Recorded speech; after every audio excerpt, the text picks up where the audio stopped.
Hi friends, welcome to my channel கிறிஸ்தாஸ் kitchen recipe. இன்றைக்கி நாம் ரொம்ப சிம்பிளாக வெறும் 10 நிமிஷத்தில் குவிக்காக பண்ணுற மாதிரி இட்லி சாம்பார் எப்படி பண்ணுறது தான் பார்க்க போகிறோம். இந்த சாம்பாரை நீங்கள் இட்லி, தோசை, பொங்கல்னு எல்லாத்துக்கூடையும் வச்சு சாப்பிடலாம். ரொம்பவே நல்லாயிருக்கும். இப்போ வாங்க இந்த ரெசிபி எப்படி பண்ணுறதுன்னு பார்க்கலாம். ஃபஸ்ட்டு இந்த ரெசிபி பண்ணுறதுக்கு ஒரு குக்கரில் அரை கப் போல் பாசிப்பருப்பு சேர்த்துக்கோங்க.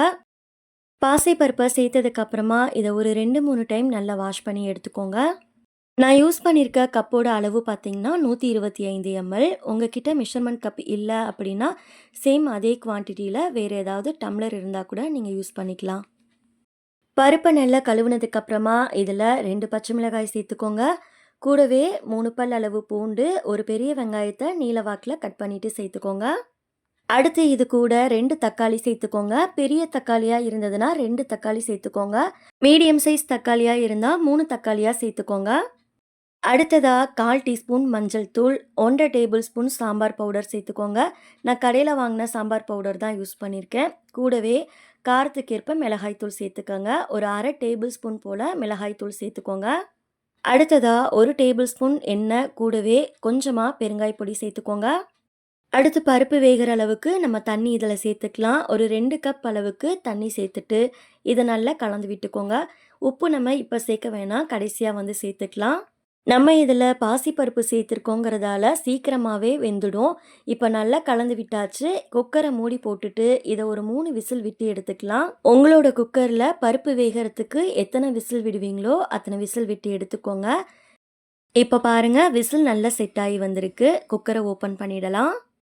பாருங்கள், பருப்புமே நல்ல குலைவாக வெந்து வந்திருக்கு. இப்போ ஒரு கரண்டி இல்லைனா மேஷர் வச்சு இது போல் வந்து நல்லா மசிச்சுக்கோங்க. ரொம்ப நைஸாக மசிச்சிடக்கூடாது, லைட்டாக வந்து மசிச்சு எடுத்துக்கோங்க. இந்த அளவுக்கு பருப்பு நல்லா மசிஞ்சாலே போதும். இப்போ அடுப்பை ஆன் பண்ணிவிட்டு இந்த சாம்பாருக்கு தேவையான அளவுக்கு தண்ணி சேர்த்துக்கோங்க. அடுத்து இது கூடவே சாம்பாருக்கு தேவையான அளவுக்கு உப்பும் சேர்த்துட்டு கரண்டி வச்சு நல்லா கலந்து விட்டுக்கோங்க. இதை நல்லா கலந்து விட்டதுக்கப்புறமா சாம்பாரை நல்லா ஒரு 5 நிமிஷத்துக்கு கொதிக்க வச்சு எடுத்துக்கோங்க.